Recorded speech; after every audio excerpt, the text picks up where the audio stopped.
आज आम बुझा षष्ठ अध्याय ध्यान योग श्लोक 1 श्री भगवान उवाच अनाश्रितः कर्मफलं कार्यं कर्म करोति यः स सन्न्यासी च योगी च न निरग्निर्न चाक्रिय। आमे बे ए श्लोकर अर्थ को बुझिबा। अनाश्रितः अनाश्रितः अनाश्रितः मीन्स आश्रयहीन। कर्मफलं कर्म फल, कार्यं कर्तव्य कर्म, कर्मं करोति जह कर्म मीन्स कर्म, करोति मीन्स जे करे, जह माने जे करे।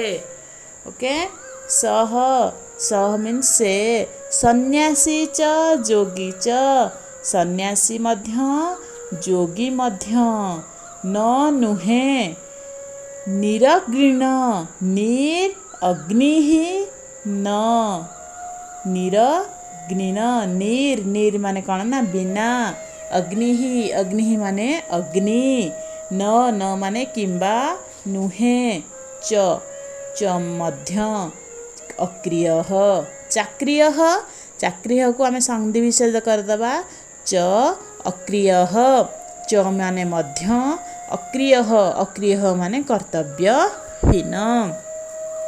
आम आर मोटामोटी फल आम कौन जानिले ना श्री भगवान कहिले जे तार कर्मफल प्रति अनासक्त एवं जे तार कर्तव्य कर्म करे से सन्यासी अटे। प्रकृतरे से जड़े योगी अटे जे निरग्नि अटे किंबा कर्तव्य कर्मरे नाही, से सन्यासी नुह किंबा योगी नुह।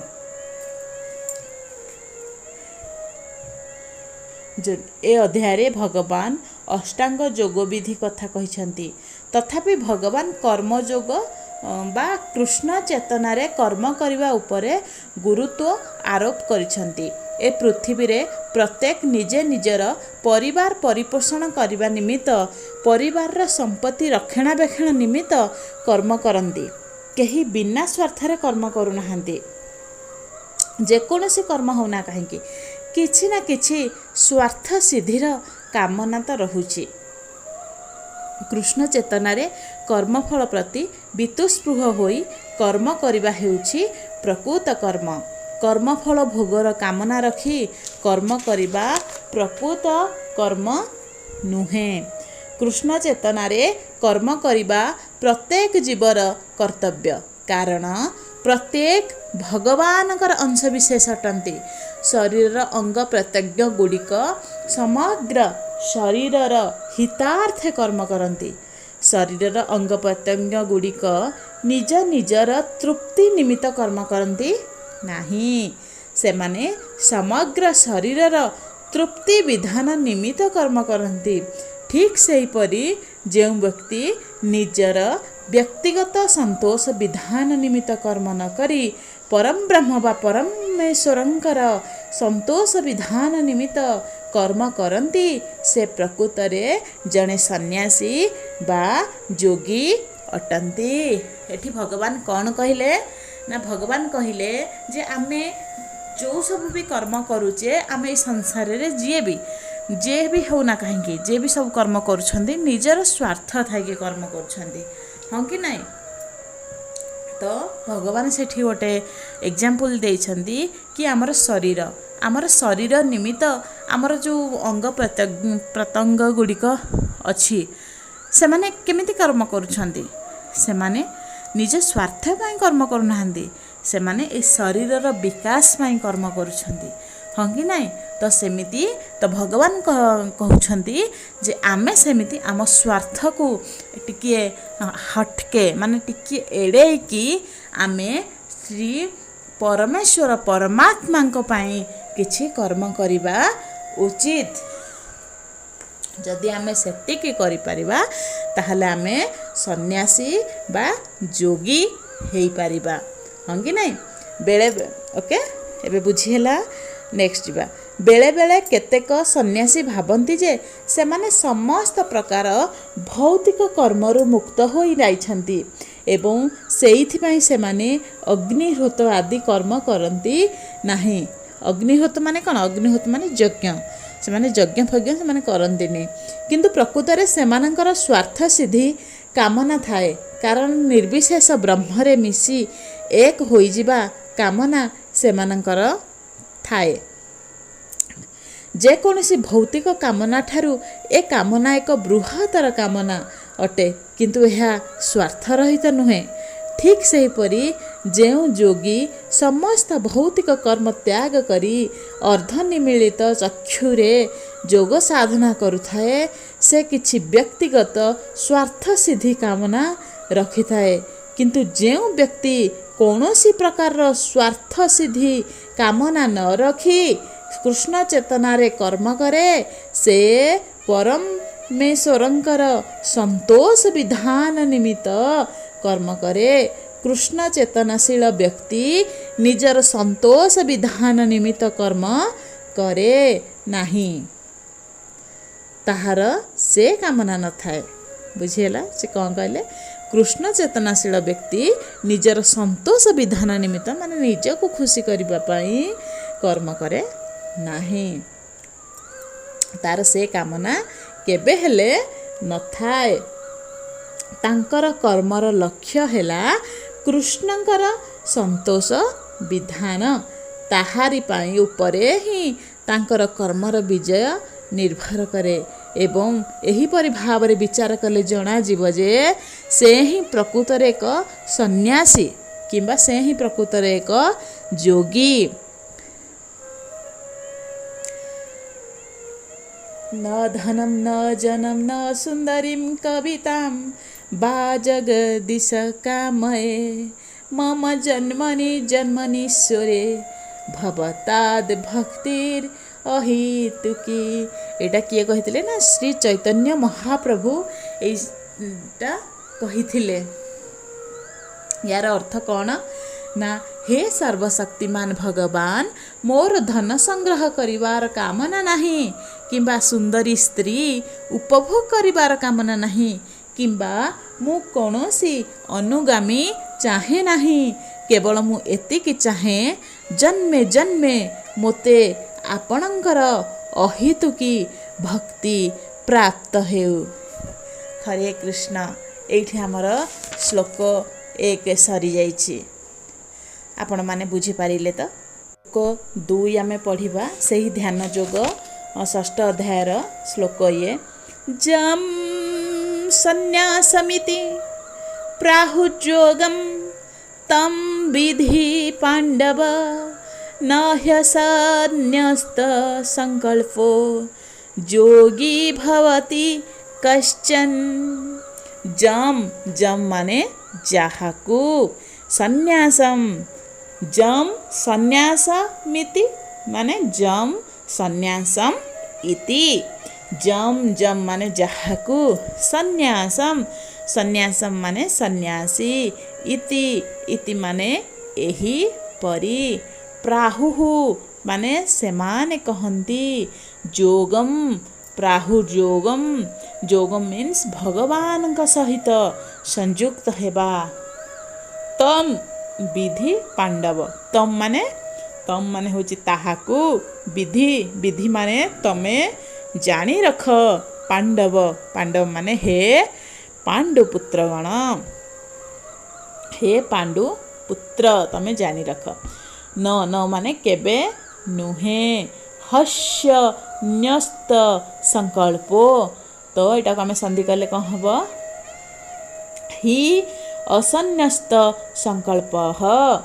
हि अस्तनस्य, हि माने निश्चित भावरे, असन्यस्त माने त्याग बिना, संकल्प आत्मविश्वास आत्म संतोष आम कहि परबा। जोगी जोगी माने जोगी। भवति भवति माने हुए। कश्चन कश्चन माने केही।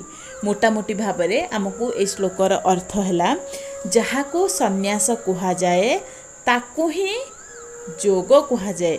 ଯୋଗର ଅର୍ଥ ଭଗବାନଙ୍କ ସହିତ ସଂଯୁକ୍ତ ହେବା। କାରଣ ବ୍ୟକ୍ତି ଇନ୍ଦ୍ରିୟ ସୁଖଭୋଗ କାମନା ତ୍ୟାଗ ନ କଲେ କଦାପି ଯୋଗୀ ହୋଇପାରିବ ନାହିଁ। ବ୍ୟକ୍ତି ଜାଣିବା ଦରକାର ଯେ ସେ ଏକ ଜୀବ। ଏହି ସ୍ଥିତିକୁ ଜାଣିବା ଉଚିତ ଆଉ ତଦନୁଯାୟୀ ମାନେ ତାହା ଅନୁସାରେ କାର୍ଯ୍ୟ କରିବା ଉଚିତ। ଏହାକୁ ପ୍ରକୃତ ସନ୍ନ୍ୟାସ ଯୋଗ ବା ଭକ୍ତି ବୋଲି କୁହାଯାଏ।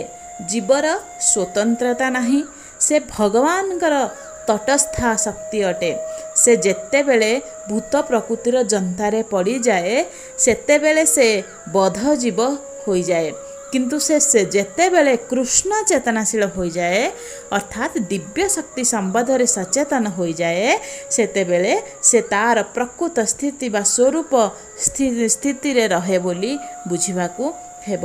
ତେଣୁ ଯେତେବେଳେ ବ୍ୟକ୍ତି ପୂର୍ଣ୍ଣ ଜ୍ଞାନ ସ୍ତରରେ ରହେ ସେତେବେଳେ ସେ ସମସ୍ତ ଜଡ଼େନ୍ଦ୍ରିୟ ସୁଖ ବା ସୁଖ କାମନା ତଥା ସମସ୍ତ ପ୍ରକାର ଇନ୍ଦ୍ରିୟ ସୁଖ ଉତ୍ପାଦକ କର୍ମ ତ୍ୟାଗ କରେ। ଯେଉଁ ଯୋଗୀମାନେ ଭୌତିକ ସଂସ୍ପର୍ଶରୁ ଇନ୍ଦ୍ରିୟମାନଙ୍କୁ ଦୂରେଇ ରଖିଥାନ୍ତି ସେମାନେ ଏହା ଅଭ୍ୟାସ କରନ୍ତି। କିନ୍ତୁ ଜଣେ କୃଷ୍ଣ ଚେତନାଶୀଳ ବ୍ୟକ୍ତି ନିକଟରେ ଇନ୍ଦ୍ରିୟମାନଙ୍କୁ କୃଷ୍ଣ କର୍ମ ବ୍ୟତୀତ ଅନ୍ୟ କର୍ମରେ ବିନିଯୁକ୍ତ କରିବାର ଅବକାଶ ନଥାଏ। ତେଣୁ କୃଷ୍ଣ ଚେତନାଶୀଳ ବ୍ୟକ୍ତି ଏକା ସଙ୍ଗରେ ଜଣେ ସନ୍ନ୍ୟାସୀ ଏବଂ ଜଣେ ଯୋଗୀ ଅଟନ୍ତି। ବୁଝିପାରିଲେ ତ ସାଙ୍ଗମାନେ? ଆମେ ଯଦି କୃଷ୍ଣ ଚେତନାଶୀଳ ହେବା ତାହେଲେ ଆମେ ସନ୍ନ୍ୟାସୀ ବି ହେଇପାରିବା ଆଉ ଗୋଟେ ଯୋଗୀ ବି ହେଇପାରିବା। କାରଣ ଯେଉଁମାନେ କୃଷ୍ଣ ଚେତନାଶୀଳ ଥାଆନ୍ତି ସେମାନଙ୍କର ଇନ୍ଦ୍ରିୟ ଅଲଗା କିଛି କାର୍ଯ୍ୟରେ ଅବକାଶ ଅଲଗା କିଛି କାର୍ଯ୍ୟ କରିବା ପାଇଁ ସେ ଅବକାଶ ନିଏ ନାହିଁ, ମାନେ ସେ ଛୁଟି ନିଏ ନାହିଁ, ସେ ମାନେ ସେଇ ଟାଇମ୍ଟା ସେ ପାଏ ନାହିଁ। ହଁ କି ନାହିଁ? ସେଠି ଭଗବାନ କହିଛନ୍ତି ତେଣୁ କୃଷ୍ଣ ଚେତନାଶୀଳ ବ୍ୟକ୍ତି ଏକ ସଙ୍ଗରେ ଜଣେ ସନ୍ନ୍ୟାସୀ ଆଉ ଜଣେ ମଧ୍ୟ ଗୋଟେ ଭଲ ଯୋଗୀ ହୋଇପାରେ। ଜ୍ଞାନ ଓ ଯୋଗ ମାର୍ଗରେ ନିର୍ଦ୍ଦିଷ୍ଟ ଜ୍ଞାନ ଓ ଇନ୍ଦ୍ରିୟ ସଂଯମର ଉଦ୍ଦେଶ୍ୟ କ'ଣ ତାହା ସ୍ୱତଃ କୃଷ୍ଣ ଚେତନା ମାର୍ଗରେ ପରିସ୍ଫୁଟ ହୋଇଥାଏ। ଯଦି ବ୍ୟକ୍ତି ତାର ସ୍ୱାର୍ଥାନୁକୂଳ କର୍ମକୁ ତ୍ୟାଗ କରିବାକୁ ଅକ୍ଷମ ହୁଏ ତାହେଲେ ଜ୍ଞାନ ଓ ଯୋଗର ମୂଲ୍ୟ ତା ପକ୍ଷରେ କିଛି ନାହିଁ। ପ୍ରକୃତ ଲକ୍ଷ୍ୟ ହେଲା ବ୍ୟକ୍ତି ତାର ଆତ୍ମସନ୍ତୋଷଜନକ କର୍ମ ତ୍ୟାଗ କରି ଭଗବାନଙ୍କର ସନ୍ତୋଷ ବିଧାନଜନକ ସମସ୍ତ କାର୍ଯ୍ୟରେ ଲିପ୍ତ ହେବା ଆବଶ୍ୟକ। ଯେ କୃଷ୍ଣ ଚେତନାଶୀଳ ତାର ଇନ୍ଦ୍ରିୟ ସୁଖ ଭୋଗ କାମନା ଆଦୌ ନଥାଏ। ସେ ସର୍ବଦା ଭଗବାନଙ୍କର ସନ୍ତୋଷ ବିଧାନ କରେ କର୍ମରେ ନିଯୁକ୍ତି ହୋଇଥାଏ। କାହାର? ନା ସେ ଭଗବାନଙ୍କର କର୍ମରେ ନିଯୁକ୍ତି ହୋଇଥାଏ। ନିଜକୁ କୃଷ୍ଣ ଚେତନାଶୀଳ କରିଥାଏ, ନିଜକୁ କୃଷ୍ଣ ପ୍ରେମରେ ନିମଗ୍ନ ରଖିଥାଏ। ସେ ହିଁ ହେଉଛି ଗୋଟେ ସନ୍ନ୍ୟାସୀ, ସେ ହିଁ ହେଉଛି ଗୋଟେ ଯୋଗୀ। ସେ ସର୍ବଦା ଭଗବାନଙ୍କର ସନ୍ତୋଷ ବିଧାନ ନିମିତ୍ତ କର୍ମ କରିଥାଏ। ତା ପକ୍ଷରେ ଆତ୍ମସୁଖ ନିମିତ୍ତ କର୍ମ କରିବା ଉଚିତ ନଥାଏ। କାରଣ କର୍ମ ନକରି ରହିପାରିବେ ନାହିଁ। କୃଷ୍ଣ ଚେତନା ଅଭ୍ୟାସ କଲେ ଏ ସମସ୍ତ ଉଦ୍ଦେଶ୍ୟ ସ୍ୱତଃ ସାଧିତ ହୋଇଥାଏ। ବୁଝିପାରିଲେ ତ ସାଙ୍ଗମାନେ? ତେଣୁକରି ଆମେ ଭଗବାନ ମନା କରିନାହାନ୍ତି କର୍ମ କରିବା ପାଇଁ। ଆମେ କର୍ମ ନ କଲେ ଖାଇବା କ'ଣ? ଆମକୁ କର୍ମ କରିବାକୁ ପଡ଼ିବ, କିନ୍ତୁ ତା ସହିତ ଆମକୁ କୃଷ୍ଣ ଚେତନାଶୀଳ ବି ହେବାକୁ ପଡ଼ିବ। ଭଗବାନ କୃଷ୍ଣଙ୍କୁ ଡାକିବାକୁ ପଡ଼ିବ। ଆମେ କ'ଣ କରିପାରିବା? ଆମେ ତାଙ୍କ ନାମକୁ ଜପ କରିପାରିବା। କାମ କରୁଥିଲା ବେଳେ ବି ଆମେ ତାଙ୍କ ନାମକୁ ଜପ କରିପାରିବା। ତ ସେଇଟା ଜପ କଲେ ଆମର ମନ, ଆମର ଆତ୍ମା ତାଙ୍କ ପାଖରେ ସବୁବେଳେ ରହିବ, ନିମଗ୍ନ ରହିବ। ଖରାପ ଚିନ୍ତାଧାରା ମନକୁ ଆସିବ ନାହିଁ। କାରଣ ସମୟ କାହିଁ? ଆମେ ତ ଯେଉଁ ସମୟ ପାଇଲେ ସେଇ ସମୟରେ କୃଷ୍ଣଙ୍କୁ ଡାକିଲେ, ସେଇ ସମୟ ତ ଆମେ ଆମ କୃଷ୍ଣଙ୍କୁ ଦାନ କଲେ ନା, ତ ଆମକୁ ସମୟ କାହିଁ ସେଇ ସମୟ? ସେଥିପାଇଁ ଆମେ ଖରାପ ବାଟକୁ କେବେ ବି ଯିବାନି। କାହିଁକି ନା ସେଇ ସମୟ ଆମକୁ ନାହିଁ। ଆମକୁ କୃଷ୍ଣ ଚେତନାଶୀଳ ହେବା ଉଚିତ। ଯଦି ଆମେ କୃଷ୍ଣ ଚେତନାଶୀଳ ହୋଇପାରିବା ତାହେଲେ ଆମେ ଗୋଟେ ଭଲ ସନ୍ନ୍ୟାସୀ ଆଉ ଗୋଟେ ଯୋଗୀ ବି ହେଇପାରିବା। ଆଠୁ ଆଉ ବଡ଼ କ'ଣ ହେଇପାରେ କହିଲ?